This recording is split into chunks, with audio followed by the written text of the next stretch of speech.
Hi, everyone. We're back here for the deeper dive look at Spotlight series from our Women Leadership and Empowerment Breaking Barriers, Building Legacies conversation that was earlier had leading by Surrana Sandy. Today we have Monika Goodluck, one of our panelists. Welcome, Monika.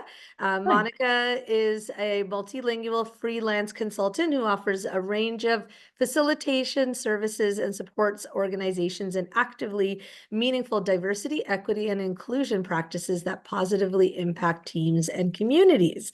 So welcome, Monika. Thanks for being here. We're just going to do a little bit of a deeper dive into some of the themes that were discussed in the earlier panel, which was so engaging and very timely, of course, that took, during Women's History Month.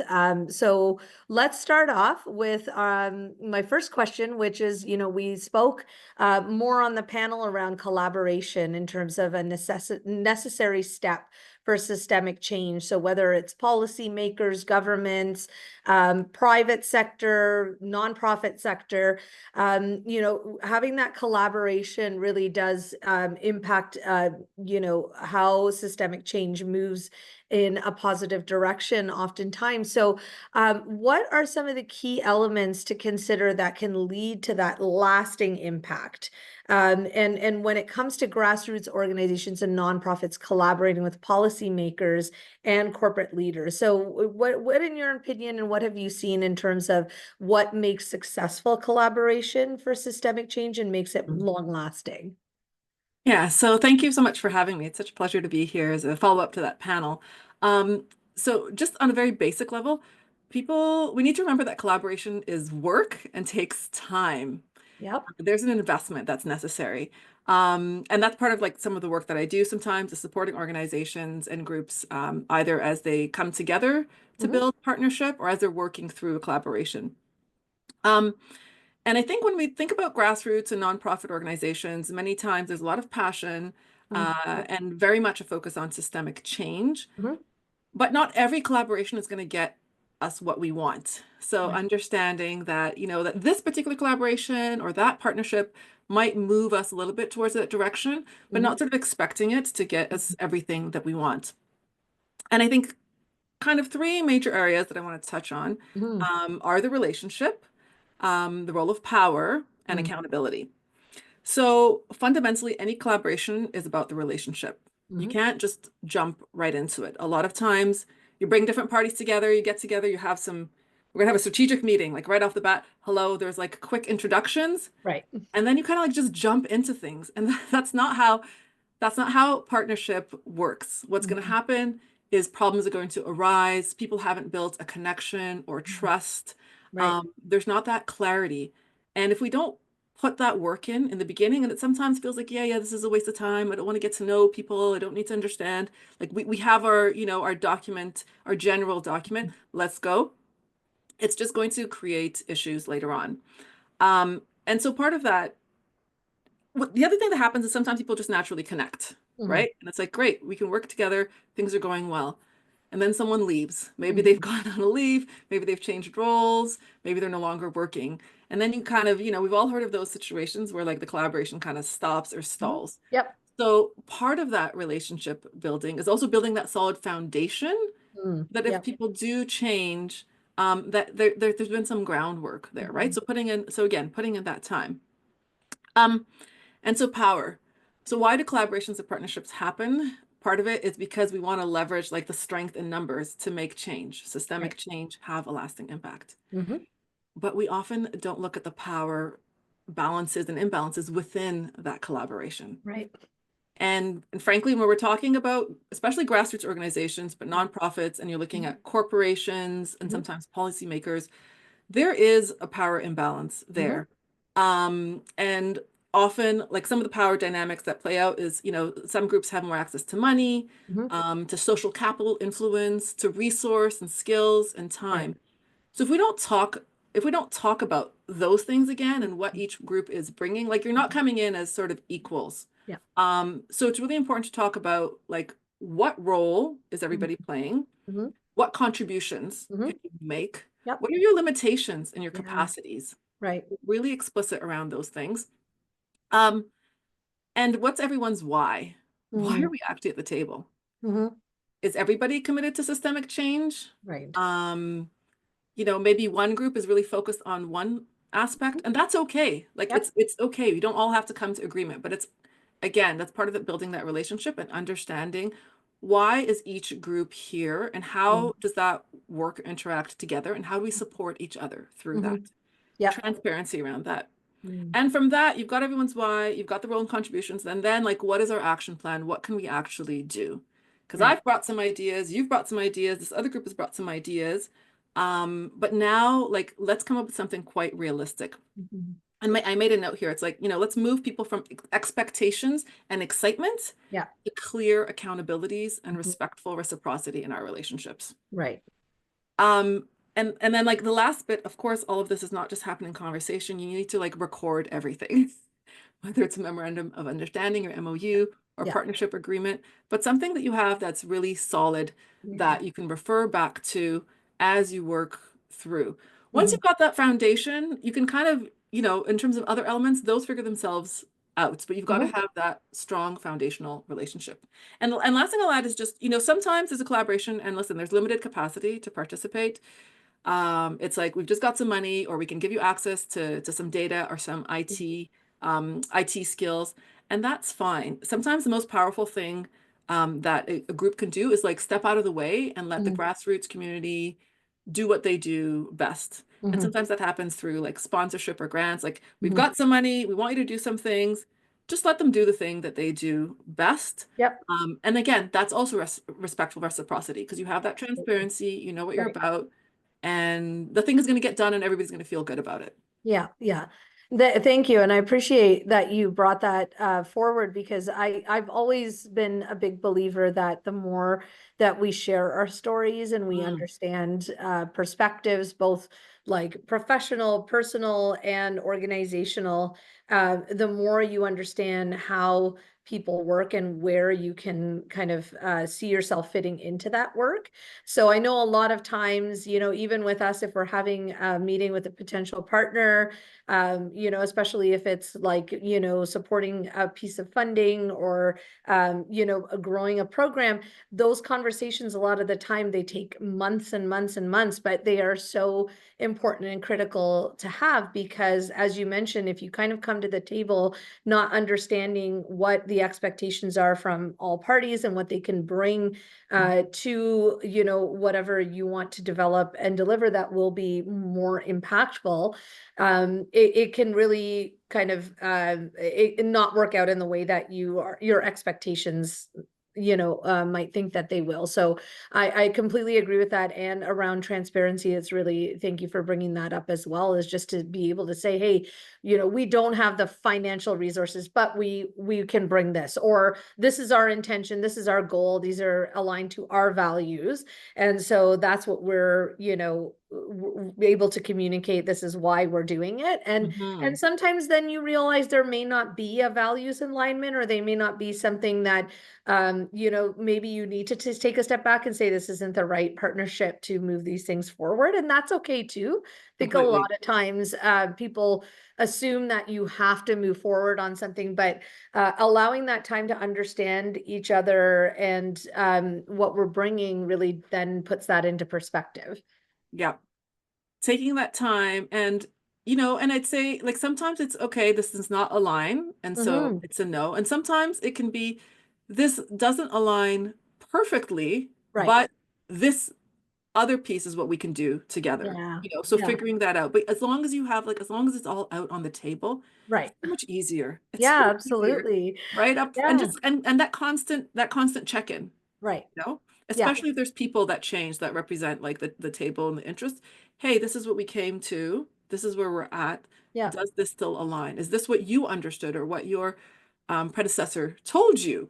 Right, right. That's the Yeah. other thing. And I think that's an important part that you brought up as well, is that relationships are oftentimes so connected to the individual. So really ensuring that there is enough there that if someone were to leave an organization, that it's not dependent on that individual, Mhm. that there is a connection to that organization or that company or that Mhm. that group to move things forward, I think Mhm. is really important. And I also think that something that you touched upon, which was really interesting, is like this kind of feeling that it has to be all or nothing. And I think that there are like having more conversations with groups to understand what you want to move forward. Sometimes it can be like a little piece of it, and that's still impactful, and it can help drive that systemic change or that bigger impact, but you just may be only able to do a little bit at a time. So I think having that mindset also really helps to kind of see that you are able to drive change. Yeah, 100%. And the reality is grassroots organizations, grassroots groups and community organizations, nonprofit organizations are usually focused on systemic change. Yeah. Policymakers to some degrees as well. Corporations, different different priorities. Right. And so from an organizational perspective and strategic perspective, it's like, does this fit in some way? Does it contribute and help us move Yeah. forward? And if so, like that might be okay. It's always a Absolutely. multi-pronged approach. Yeah. Absolutely. And so just shifting a little bit, your work spans across multiple sectors and communities. So I'm curious to see how you approach ensuring community leadership efforts are inclusive and intersectional, and any challenges you faced in bringing diverse voices to the table. How have you addressed that? hmm Again, I'm going to be a bit of I guess I should say a CD on repeat. I don't know, playlist on repeat. I was going to say broken record, but that's aging myself. Um, again, recognize that this stuff takes time and work and investment. And it's interesting that you mentioned the binary, like towards the end of that last question, because I think it Mhm. comes up again here. Mhm. So I think one, being authentic, being clear on what you represent, what you can Mhm. and cannot do, acknowledging your limits, and not getting stuck in a binary. So, one of the challenges sometimes is you come into a room or you're part of a group and you're like, this person is saying this one thing, but I Mhm. don't fully like buy into them. Like there's something in there. And Mhm. because we get stuck in this, like, we've got to be perfect. Right. We've got to stand fully behind something. And we all have our limitations. We all have our bias. Like we're humans. That's okay. Mhm. There's things that we're going to miss. There's things Mhm. that we don't know. There's things that are just not within our scope. Right. Being able to either name that or acknowledge, or when somebody challenges you on Mhm. something, or a group, being like, yeah, you know what, we aren't working on that right now, or we don't do that. That goes a long way in developing that trust and a sense of inclusion. Like I can trust this person Mhm. because they know that there are things they don't know. Mhm. And um, that we don't have to get into a binary. It's like, well, either you support something 100% or you, Right. or you Right. don't. We have to like take a strong position, or that means we're in opposition. No, Mhm. there's this concept called YAND, yes and, that I was introduced to by Adel Dalla Kim, who was once the executive director of the Center for Social Innovation and Mhm. now is the executive director of Reset. And it's the idea of like, yes, and that you can have dualities or Mhm. multiple um, ways of thinking or positions and hold things in Right. tension and make space for Mhm. that. So I think that's a huge one around an exclusive space where people feel psychologically safe. Mhm. And then in terms of bringing people in, being intentional around outreach and engagement. Mhm. So sometimes you'll hear like, well, we posted on our social media, or we put it on our website, we sent out a newsletter, and like X, Y, and Z groups didn't engage. Like Mhm. we've done our work. Right. That's the basic. Right. Who is at the table, who is missing, and where do those people gather? Mm. Like, what is the active work of going into communities, whether it's virtually, whether it's physically, meeting people, as the expression goes, like where they're at. How do you actually go and say, hey, this is who I am, this is what I'm doing. I'd Right. love to learn more Yeah. about you. We'd love to engage you in this way. Does this work well? And one place where I see that this is sort of a constant challenge that people don't necessarily get and are starting to work on more is around engagement with Indigenous peoples, Mm. right? It's like, but we invited an elder, or we Right. told them we wanted them to come. We want their engagement. Yeah. Like, but that's kind of tokenistic. Yep. And you want to take people out of their Yeah. space. Have you gone? Do you know anything about that community? Yeah. Right. Have you gone? Have you educated yourself? Hmm. And again, acknowledging your limitations, like even as you Hmm. approach, maybe you don't have the capacity for all of that. So then how do you engage? How do you say, listen, I know I'm doing this in this way. This is where we're starting. Right. What would work well? Um, it could be things like, some groups of people are on Facebook, some are on Instagram, some have community newsletters, some it's through communities of faith. Like Hmm. figuring that out and going there as opposed to saying, well, we put something out, but no one responded, and Right. we've done Right. we've done that. Yeah. And then another thing that happens is sometimes like, great, we've got this like inclusive, diverse group. Look how Mhm. fantastic it is. And then we just drop it there. Right. We don't actually like prioritize those voices. It's like, Hmm. come over to my party, come have dinner at my place, but no one's talking to you. Yeah. And you're sitting there like a little awkward and thinking like, oh, okay, this is what this is. Right. Um, and so really being conscious of like that inclusion Yeah. is a continuous Yeah. practice, Yeah. right? Like Absolutely. don't just invite people, or if people has said, hey, I'm going to come, Right. what are we doing to engage and say, okay, let's stop for a minute. I really want to hear from these folks. Yeah. And are they being included in decision making, Hmm. right? Or is it Yeah. just like, we want to hear Absolutely. your voice, so we said we've heard your voice, Right. but we're just going to make our own decisions. Right. Right. Like we've all experienced that probably on individual levels, and different communities have definitely experienced that or continue to experience that on a Yeah. systemic level. Um, and then I think the last thing I'll say around that is, again, going back to addressing challenges when they come up. I mentioned this during the panel discussion, but it's like, allow and acknowledge dissent and discomfort. Hmm. There are going to be conflicting priorities. People are going to Right. have different levels of knowledge, Hmm. power imbalances, people like resistance to change. These things will come up. Hmm. Someone's going to say something. Yeah. We need to like give space for that and sit Hmm. with it for a moment and even say, Hmm. oh, I'm feeling a little uncomfortable right now. Right. I'm going to take a Right. minute.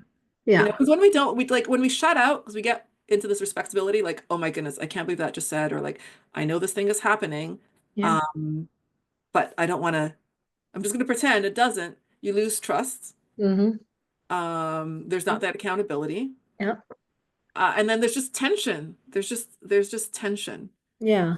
And like that's no one feels necessarily included. You start to create Right. us and them dynamics, etc. And Yeah. this applies to like regardless of what your group Absolutely. looks like or Yep. feels like in terms of inclusion. This is important for any group dynamic. Definitely. And we actually we did have that kind of experience that we've spoken about now as part of one of our programs, our Women in Skilled Trades program. And this program was designed to be delivered in collaboration with our partners across Canada. And so giving that voice to those partners and understanding what those local community needs are. And when we first started, just like interesting kind of anecdote, when we first started the engagement, we were out, having conversations with organizations in Nova Scotia that were more kind of grassroots or, some community-based organizations.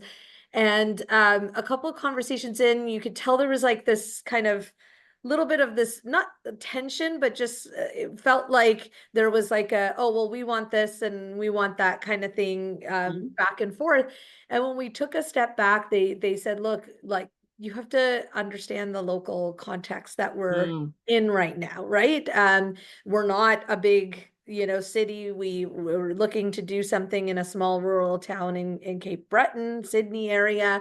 And so once we actually kind of listened and understood that perspective, we came back and said, okay, like, yes, we pride ourselves on being inclusive, et cetera, but we're not listening to what those organizations, are saying about those local specific needs. And from that point on, it was a real big lesson learned, because that's how we have now adapted and Mm. our program delivery in terms of how we're interacting with our partners to ensure that, like, we're saying this is, about you and your needs for your community, and how can we then come in and be in that space in a meaningful way. So I completely understand what you're saying, and like you said, it can be in any type of context. It can be in this particular situation, it was like localized to the region, right? So Mhm. Yeah. any particular context, just to understand that inclusion and learning is a continuous process. Yeah. And they're experts in their lived experiences. And that's part of what Yes. I heard from you is like they're like, listen, we know our context. And the other thing I heard as you spoke is Mhm. it's about privilege, right? And how privilege, it's like it's the unearned things, it's the things that we're not conscious of. Right. And we're in Toronto, and I lived briefly outside of Toronto, like as an adult working, and it's, you start to realize like, wow, how Toronto centric we are. And the I things that you know. just take for granted, all the Of resources, course. the Yep. access to things. And meanwhile, in the small community that I lived in, one of the things they had access to, I remember first few months of a job, like I sat in a meeting with like three mayors of the small towns, and I'm thinking, like, am I really sitting here with mayors? Like me? And I wasn't an executive director, I didn't have some sort of like super senior position, Yeah. but the access and the time Right. I'm like, this would never happen in Toronto. Like I would never just be able to go and sit and meet with Yeah. the mayor because Yeah. there's just so much more. And so there's different like privilege and Yeah. access. And Yeah. being conscious of that. And that's great that you all were able to like take that step back. And it goes back to the earlier thing of like, let's put it out on the table, what's That's happening, right. and listen. And So listen, and last year when I had the opportunity to go to Cape Breton, that's exactly, we said, let's sit back and let's listen and let's understand what's happening locally, so that we can figure out a way of how we can best support that context. And it really did change my perspective around, understanding what's happening in local communities, how different some of the real life challenges in that particular example, women in the skilled trades, what they're facing in terms of inclusion is so different out in Cape Breton than it is in Toronto, that it is in Manitoba, that it is in BC, right? So yes. it was a real opportunity to just listen and learn, which I just absolutely loved. But yeah. Moving on, I know we don't have too much time, but I wanted to get to one or two more Mhm. questions. Just in terms of, your work with grassroots organizations and supporting grassroots leadership, a lot of community organizations are passionate about change, Mm. but they oftentimes struggle to turn the advocacy into concrete policy shifts or, corporate commitments. So, do you have any practical steps that grassroots leaders can take to make advocacy efforts more actionable? Yeah. Well, here's my playlist on repeat. It takes time. Yeah, It absolutely. takes time and it takes work, right? Like I'm consistent. I'm consistent around that. And I guess I'd say be consistent. It's there are so many practical steps. I think one, like defining a goal clearly, right? Like what is it that you're advocating for? What is the Mm. position? Hmm. And as I was thinking about this, for example, maybe like we want to eliminate poverty. That's way too big to advocate for more generally. So getting like really specific Yeah. around it. So it might be something, and I don't know why this example would come into my head, but we want 10 corporations each year to implement policies that the minimum pay rate in Toronto is going to be a minimum of the living wage. Mm. Like that's much more specific Mm. Right. and defined. Mm. And now you can plan around that. Um, so defining a clear goal around like Mm. small, specific, well-articulated goal around what it is you want to advocate and change Right. within the broader picture of a strategic plan or a mission and vision. Right. Doing research on what's worked and what hasn't worked elsewhere on that same issue or challenge. Hmm. So it could be other jurisdictions within the country, outside of the country. There's lots of stuff that's happening globally, of Right. course. And it could be in a similar field, or it might be something in a different area, but where Mm-hmm. you can learn from. And what can be adapted to the advocacy efforts that you are making as a leader. And really kind of digging into that and learning lots. Like, what is it that worked? Was there maybe a key group Mm-hmm. that was crucial for advocacy to change into action? Was it Right. a particular key moment in time? Had there been some, some major incidents in the Mhm. news or what have you? Like really figuring out Yeah.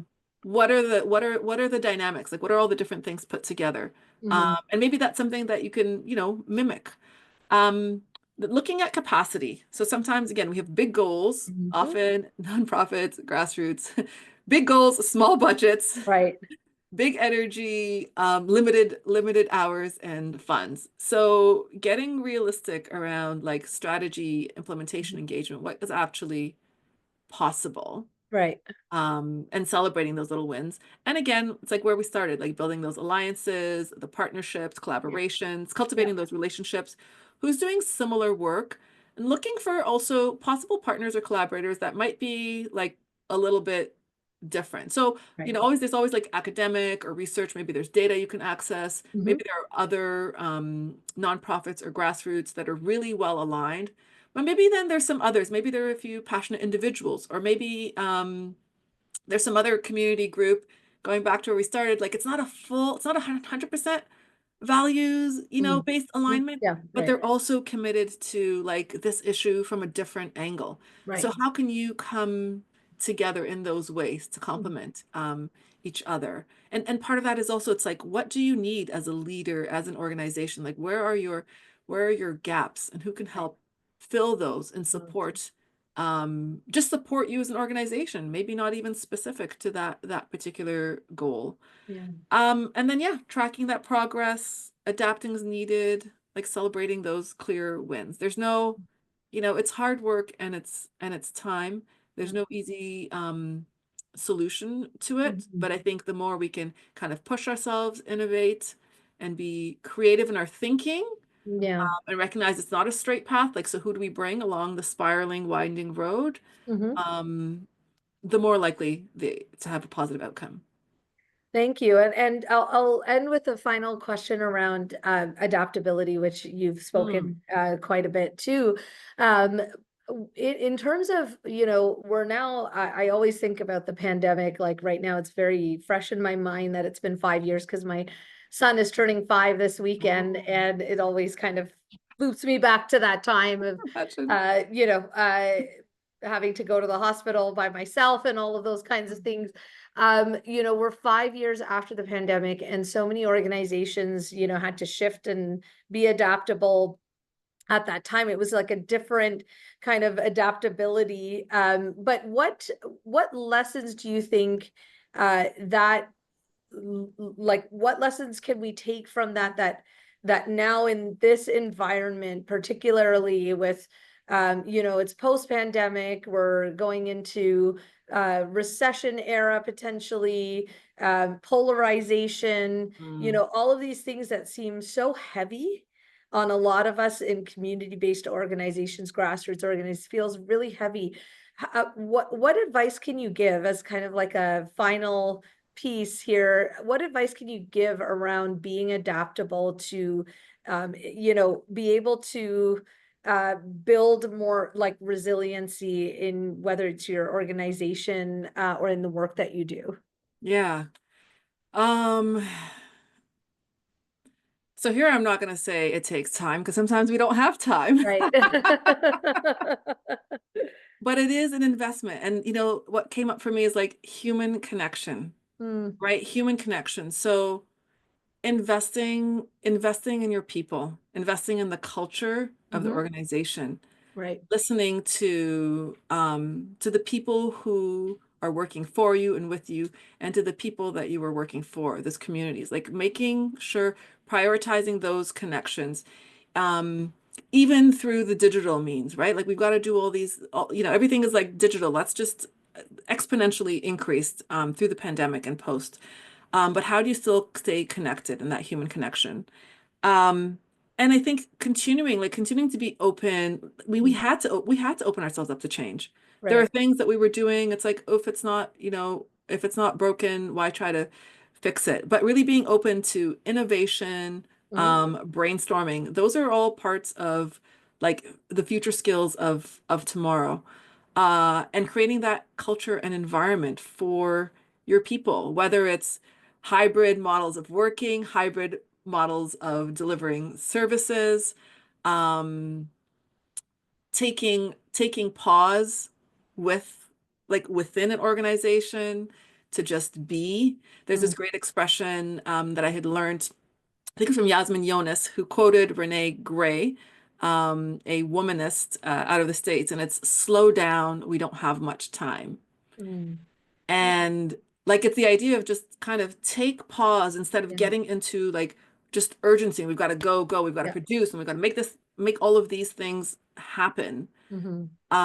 That stuff will like come if people Mm. feel calm, Yeah. if they feel supported, if they feel connected around something bigger. It might be within the team, it might be the organizational mission. Hopefully it's both. Yeah. But just coming back to human connection. Right. Thank you. I love that. And I love that we're ending off on that positive note. Yes. Thank you, Monica, so much for taking the last half an hour to chat with me. I feel like we could delve into so many more different topics, and we'd love to have you back on the podcast, later, and we'll have other things to share, I'm sure, in future conversations, but really appreciate you taking the time It was a real to connect with pleasure. us and share some insights. Thank you so much. It was a real pleasure to be here, Sampada. Thank you.